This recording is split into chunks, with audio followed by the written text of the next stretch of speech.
Down the Road Show is a product of Murdock Worldwide Entertainment. This is Down the Road Show. This is entertainment, all up in your face. Yes, sir. Yeah, I was wondering, what do you think was your favorite episode out of all of Stargate Atlantis? That's tough. The pilot was really cool because, you know, I really did get the feeling when we were shooting the pilot, it was really big. It was a two-parter. The sets were amazing. I mean, the Atlantis sets, has anybody ever been to Bridge Studios and seen the sets ever? No? I mean, it's amazing what they did with it. And I remember Rainbow, Son Franks, who was in the first season, he was like, dude, I could spin records in this. This is like a serious party place. Because it's huge, it's got the steps, it's got, you know, it's really well done. And to first come into that, you're like, oh, this is where we're going to be shooting, and that's only one of the stages. And so you get that feeling. And then Robert Patrick, of course, is in the pilot, and there's people, like there's press everywhere, and it just had this buzz. I'm like, this is really going to be special, and it turned out to be very special. That was really cool. Poisoning the Well, for me, personally, because I think that, for me, solidified Beckett as a regular, that show, because it was a very heavy Beckett episode. I think it was sort of like a little test to see if I can handle it. And Brad Turner directed it, who's like one of the producers on 24 and stuff, and he's a great guy, great director. So that was really kind of a special episode for me. So many fun episodes, you know. The one I didn't like the most was Duet. That's the one where David Hewlett kissed me. And I'll make that very clear because he kissed me. I didn't kiss him. And he has like the worst breath ever and lips like sandpaper. And he always says, yeah, that's the, you know, it's funny because when Martin Giro, who wrote that episode, he goes, came into the trailer and knocked on my trailer, he goes, have you read the episode? I go, yeah, I just read it. And he go, McKay and Beckett kiss. He's like, I know. I wouldn't, because you and David are good friends. I thought, you know, it's really, I gotta admit, it's really funny. Because the girl trapped inside David's body. I mean, it's you guys are buddies, whatever. It's just, you guys are both, you know, good actors and stuff. You cool with that? I'm like, I goes, David? He goes, oh, David's totally cool with it. So then he goes and knocks on David's trailer. He's like, what the hell's going on? I'm kissing Paul here in the episode. It's like, well, Paul's cool with it. You know, is he? He's like, yeah, well, you guys are buds, and says the same thing. So that's how he roped us into doing that. And then when we're there on the day, all the crew are these big, you know, burly guys are like, I smell a little romance on the set today. I'm like, yeah, shut up, you know, and then, so David, I gotta admit, David, hilarious, in the rehearsal, I'm like, okay, this is gonna be something. In the rehearsal, he just grabs me and plants me right in the mouth in the rehearsal, and I was like, whoa!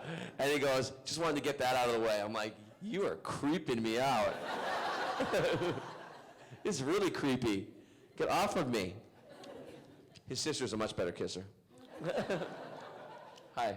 I don't have a question. I just wanted to tell you that Beckett was my favorite character, and I threw just a little bit of a tantrum when they killed him off, and I threatened to stop watching the show with my husband. It was very upsetting. Thank you. Thank you very much. That's very sweet. You know, it's funny, and people come up to you, and they'll often get really, like, they'll come to the table, like, when I'm signing something, like, why did they kill Beckett? I'm like, I don't know. You think I liked it? And they're like, well, what'd you do? Did you do something wrong? I'm like, no, I didn't do anything wrong. I mean, look at me. Like, but they brought him back. Yeah, but it's the same. Wasn't the same.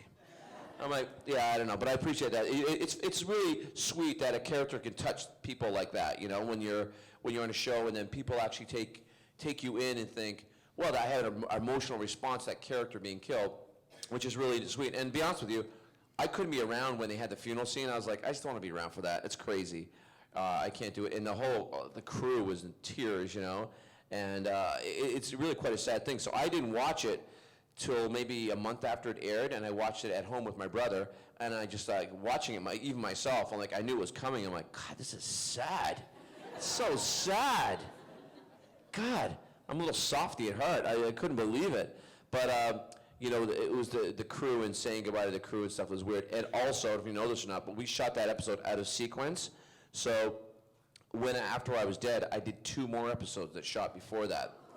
So then the joke was, dead man walking, you know. So that was kind of hard to do, you know, but it was very, very happy to come back, though. So thanks for your nice comment. I appreciate that. Hi. Yes, I have a question about the cast, though. They're terrible. Are they? Do their characters reflect very much their personality? Or are they completely different? Sorry, what is it? Do their characters reflect how much their personalities in real life are? So is David Hewlett really just Yes. an ego? He's exactly like his character. What about like the other ones, like Shepard and other people like that as well? Well, I think, in general, it depends on the character you play. But I also think that every character you play is an extension of yourself to a certain degree. I mean, I play like crazy, people, but you bring an essence of yourself to it a little bit. But yeah, I think they're all heightened realities a little bit. I mean, there's times where I'm a little bit like Beckett. I like to think I'm, kind of sensitive and a nice person. You know what I mean? I think Beckett's like that. David is very smart, a very heady guy, and he does talk really fast. Not as fast as McKay, though. I got to be honest, like that guy, there's only 2 actors I've worked with that can memorize. So there's actually 3, Amanda Tapping, Gillian Anderson, and David Hewlett, that can just take huge chunks of dialogue and just fire it off like that. It's quite a skill. It's a lot of actors, when they get those things, are like, I can't do this. This is crazy, But I mean, he's really talented at it, and so is Amanda, and so is Gillian Anderson for that matter.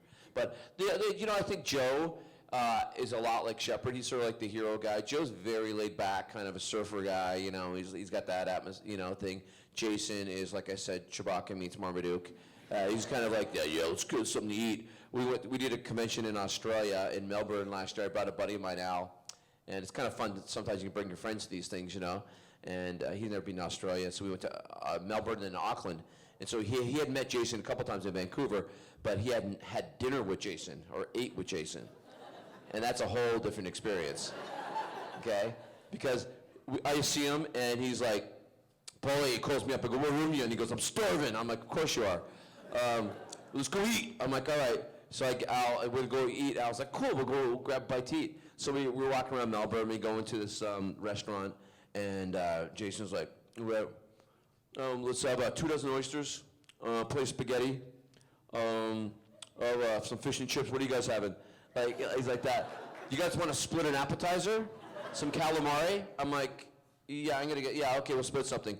So he puts the calamari down, and he is like a savage. So he comes down, Al's like scared of him, like most people are. And he's like, just roll up some of that. And he just, handfuls of it in his mouth, right? I'm like, okay.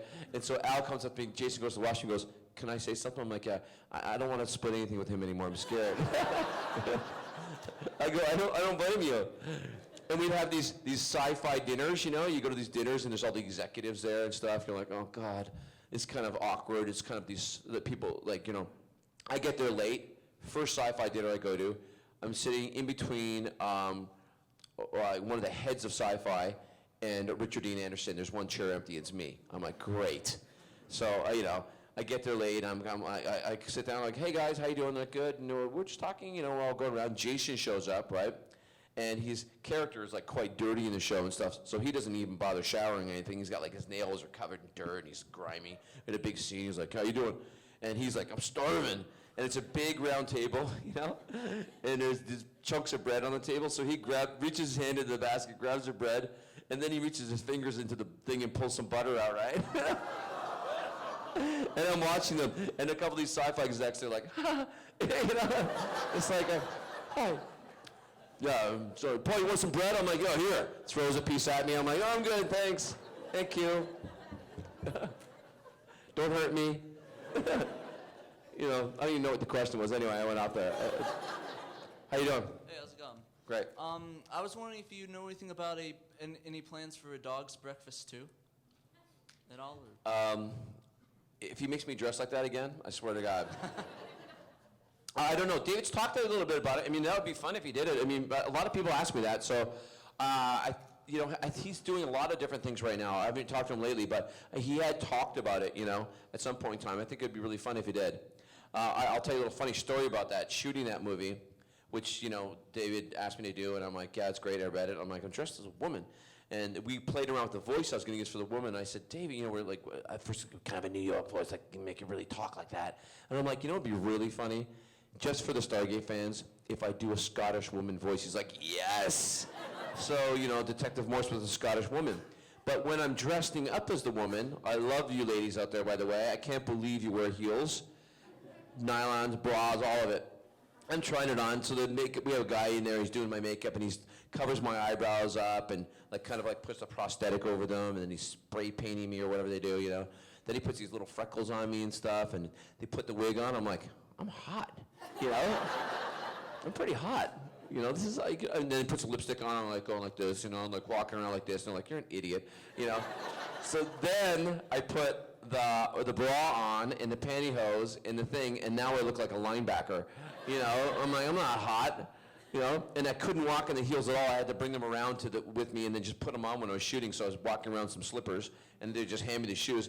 It's, of course, Vancouver, pouring rain the entire shoot, and it's like a swamp outside. There's a scene where David comes out of the window and he's naked, which is creepy, and he has soap suds on his bum, and he's lying face down in the mud, and I'm standing out front of him looking at him. He's running away from the detective, and I'm standing there over him, and David's lying, looking face up at me, and his butt is out there with soap suds on it, and they would go, okay, rolling, oh, sorry, camera problem, we have to change the lens. I'm like, and Paula, can you hold this? They hand me an umbrella because I'm holding it over him. It's freezing too. It's like January. It's freezing. And I'm standing there in my heels, and I look at him. He looks at me. He can't move because he's naked. And he looks at me. I go, David? He's like, yeah. And he looks up. I go, this better be funny. He goes, I know. And as I say that, my heels sink into the mud like this. Thanks for that. So I don't know. I hope so, because it was tons of fun. It was. Thank you. I was just kind of. Just step a little closer to the mic. I was just kind of curious, after the whole Star Trek Stargate mix-up with your parents, how did they react when you actually were on Star Trek? Dad, I just got I read for Scotty initially on the thing. A lot of the fan base, obviously Stargate fan base is huge, and I remember the story. I'll know exactly what you're talking about. So I get to the story, and I get there, and J.J. Abrams meets me, and went to Simon Pegg eventually. It was very flattering that they even thought of me. And James Doohan's family publicly endorsed me to play the part. I'd never met them before. They're like, this guy looks like Scott, looks like our dad, and it would, he'd be great for the part. But obviously, they have a relationship with Simon Pegg. JJ and Simon have a relationship, which is great. And he's a fantastic actor. And said, I get to the set, and the first AD's Scottish. His name's Tommy. He's like, oh, come and meet JJ. So I meet JJ, and they offer me this part, and I'm like, great. And he's like, oh, Paul, so great, man. Thanks. You got a crazy fan base. I'm like, oh, yeah, the Stargate fans they just love you. Love the show. They love you. I'm like, oh, that's so nice. And he goes, I had Simon in mind for a long time ago. It's just fantastic, but the fan base is great. So he's very aware of how big the Stargate fan base is. But anyway, so I called my dad up. I said, hey, I got a part in the new Star Trek movie. Stargate's doing a movie. No. Star Trek's doing a movie. Are you sure? I'm like, yes, I'm sure it's Star Trek. And then, of course, they go see it, right? What are you in the movie? I'm like, now I told you it's a small part, just a little thing. I look for me, I have a hat on. And they go, you have a hat on? Oh, I know who you are. I'm like, come on. No idea. Rampage Fitness Academy is located at 23681 Via Linda, Suite A, in Mission Viejo, California, 92691. Call them at 949-830-7267. Cardio kickboxing, Brazilian Jiu-Jitsu, Muay Thai, regular boxing, yoga, or women's classes only. Rampage Fitness Academy has it all. Check them out at rampagefitnessacademy.com.